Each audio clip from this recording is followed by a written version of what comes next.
বিশ্বনবীর প্রত্যেকটি চরিত্র, বিশ্বনবীর প্রত্যেকটি আদর্শ হলো আমাদের জীবনে বাস্তবায়ন যদি করতে পারি তাহলে আমাদের ভাইয়েরা বিশ্বনবীর আদর্শ, বিশ্বনবীর চরিত্র হলো তার উম্মতের জন্য শ্রেষ্ঠ মডেল, তার উম্মতের জন্য সর্বশ্রেষ্ঠ মডেল হলো তার চরিত্র। কারণ আল্লাহ তাআলা বললেন, লাকাদ কানা লাকুম ফি রাসূলিল্লাহি উসওয়াতুন ইলাল হাসানা।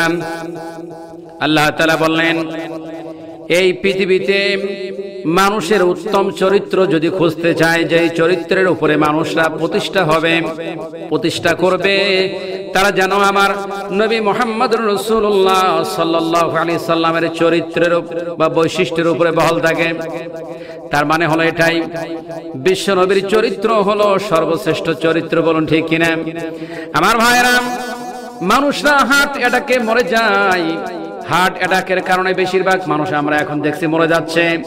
এই হার্ট অ্যাটাক থেকে বাঁচার জন্য বাংলাদেশ থেকে এশিয়া মহাদেশের ভিতরে, ভারতবর্ষের ভিতরে নাম করা একটা হাসপাতাল রয়েছে চেন্নাই উপপ্রদেশের অ্যাপোলো হাসপাতাল, যে ভারতবর্ষের ভিতরে সর্বশ্রেষ্ঠ এই হার্টের ডাক্তার হলো দেবা শেঠি।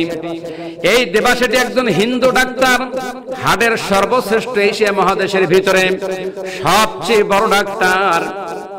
তিনি কি বলেছেন জানেন?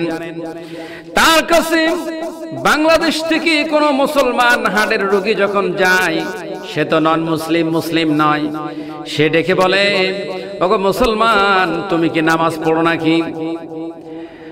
হার্টের রোগী তো তাদেরই হয় যারা নামাজ পড়ে না। যে ব্যক্তি নামাজ পড়বে না তার তো হার্টের রোগ তো তারই হবে। তার মানেটা কি? তার মানে হলো এটাই, এই নামাজের ভিতরে শুধু ইবাদত নয়, নামাজের ভিতরে আল্লাহ তাআলা মানুষের দেহের ভিতরে, এই দেহের অবয়ের ভিতরে এমন কিছু ব্যায়াম আল্লাহ তাআলা দান করেছেন যা আপনার কল্পনার বাইরে।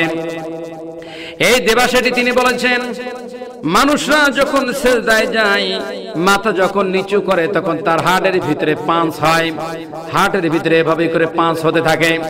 আর তার এই ফুসফুসের ভিতরে এমন কিছু শ্বাস প্রশ্বাস থেকে যায় যারা এই সেজদা দিলে কেবলমাত্র নিচু হলে এবং বুকের উপরে যখন চাপ দেয়, এই চাপটা কেবল ওই সময় দিতে পারবেন যখন একজন ব্যক্তি সেজদা করবে। সুতরাং মিনিমাম এই দেহটাকে 24 ঘন্টার ভিতরে সুস্থ রাখতে গেলে 5 বার আপনাকে এভাবেই করতে হয়। তো একজন ব্যক্তিকে আপনি লক্ষ্য করে দেখেন, ইসলামী রীতিনীতির অনুযায়ী 5 ওয়াক্ত নামাজ আদায় করতে হয়।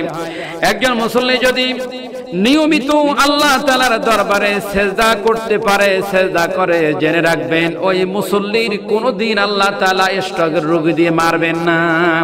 কারণ তার হার্টের যেই শিরা উপশিরা যেইগুলো আছেন, সেজদার মাধ্যমে আল্লাহ তাআলা ওইগুলো সব পাঁচ করে দিয়ে দেয়, ওর ভিতরে ব্লক হবার সুযোগ থাকে না। যার উজ্জ্বল দৃষ্টান্ত মসজিদের ইমাম। একজন মসজিদের ইমাম 30, 40, 50, 60, 70 বছর ইমামতি করে, তার হার্টের সমস্যা হয় না। কিন্তু লক্ষ্য করে দেখবেন, 40 বছর বয়স হয় নাই, 35 বছর বয়স হয় নাই, 45 বছর বয়স হয় নাই, এমন ব্যক্তিরা হার্টের রোগী হয়ে যায়, চেয়ার নিয়ে মসজিদে চলে যায়, আর সেজদা মাটিতে দিতে পারে না। এরা মাসে না নাই।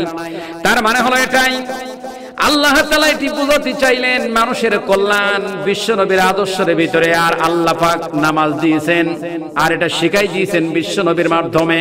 সুতরাং একজন ইমানদার ব্যক্তি যখন সেজদারত অবস্থায় নামাজ পড়বে, সেজদায় চলে যাবে, পৃথিবীর কোনো ব্যক্তি, পৃথিবীর কোনো ডাক্তারের প্রয়োজন নাই।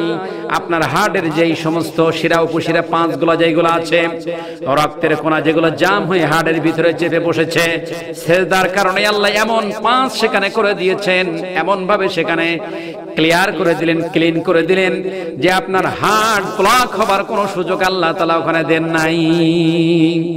আমার ভাইরা, শুধু তাই নয়, কোন ব্যক্তি যদি নামাজ আদায় করে তাহলে আল্লাহ তাআলা তার হার্ট থেকে মুক্তি দান করলেন। কোন ব্যক্তি যদি নামাজ আদায় করে দুনিয়ার সমস্ত ফায়সা কাজ থেকে মুক্তি পেয়ে গেল। কোন ব্যক্তি যখন নামাজ আদায় করে, ওই ব্যক্তি সে আল্লাহ তাআলার অনেকটা কাছাকাছি চলে যায়। সুবহানাল্লাহ। আমার প্রিয় ভাইরা, নামাজ হলো একমাত্র ইবাদত। আল্লাহর নবী বললেন কিয়ামতের মাঠে আল্লাহ তাআলা মানুষদেরকে সর্বপ্রথম যেই ইবাদতটা জিজ্ঞেস করবেন সেটা হলো নামাজ। সুতরাং আপনি যদি নামাজ আদায় করেন পরকালেও ক্লিয়ার, নিজের গুনাহও ক্লিয়ার, পাশাপাশি বড় বড় রোগ থেকে মুক্তি পেয়ে গেলেন। গরিব মানুষ যদি হার্ট অ্যাটাক হয়ে যায়, রোগ ট্রিটমেন্ট করতে পারবে না, হার্ট বাইপাস করতে পারবে না, লক্ষ লক্ষ টাকা ব্যয় করতে পারবে না। গরিব মানুষরা নামাজ ছেড়ে দেয় না, ধনী ব্যক্তিরা ভালো ভালো খাবার খায়, নামাজ কালাম পড়ে না, বিলাসিতা নিয়ে বড় ব্যস্ত হয়ে যায়। যখন তাদেরকে রোগ আক্রান্ত করে ফেলে তখন তারা বড় বড় হাসপাতালে চলে যায়, আর ডাক্তাররা তখনই বলে সম্ভবত মুসলমানে নামাজ পড়ে না। দেবী সেটি তিনি বলছিলেন বাংলাদেশ থেকে যত হার্টের রোগী যায়, তিনি তো নন মুসলিম, তিনি বলেছিলেন সম্ভবত আপনারা নামাজ পড়েন না। বাংলাদেশের মুসলমান রোগীগুলা বললেন ডাক্তার আপনি কিভাবে বুঝলেন যে আমরা নামাজ পড়ি না? তিনি বললেন যে ব্যক্তি 5 ওয়াক্ত নামাজ পড়বে, তার রবের দরবারে সিজদা করবে, হার্টের মতন বড় বড় রোগ তাদেরকে স্পর্শ করতে পারবে না।